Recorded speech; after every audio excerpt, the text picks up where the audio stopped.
Hello guys, good afternoon. Magluto ako ng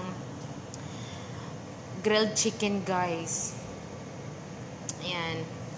Yung kasama ko kasi ang tagaluto ng lunch namin guys. Kaso, hindi siya marunong magtimpla ng pag-grilled chicken. Gusto niya ako ang magtimpla. Alam nyo guys, sa bahay, kaunti lang kami dito sa bahay guys. Kaso lang, gusto namin na maraming ulam guys, kaya magluto kami ng 4 at saka kalahating manok. Tingnan nyo guys, 4 na whole chicken at kalahati ang lulutuin namin guys, kasi nga gusto namin na maraming ulam. Ito guys, nag-ano na ako ng sibuyas, kamatis, sauce, at saka asin, paminta. Yan. Yan ang timplado ko guys. At nilagyan ko din siya ng ketchup para manamis-tamis yung lasa niya guys.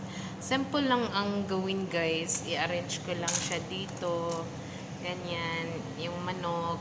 Nilagyan ko siya ng orange para mabango siya mamaya pag maluto na siya guys. At nagpapalambot din siya ng manok. Kaya lagyan ko siya ng orange. Pag magluto ako ng grilled chicken guys, lagyan ko talaga siya ng unlimited orange. O, diba? Ganyan lang guys. I-arrange lang siya. Tapos, ilagay na siya sa mamaya. O, diba? Masarap-sarap kaya nito guys, yung grilled chicken. Sarap-sarap niya talaga. So, tapos na guys, ilagay na natin yung natirang mga sangkap dito. O, ganyan lang siya guys. See? Wow, sarap-sarap talaga niya guys. Hindi pa nga siya luto pero masarap na. O, diba?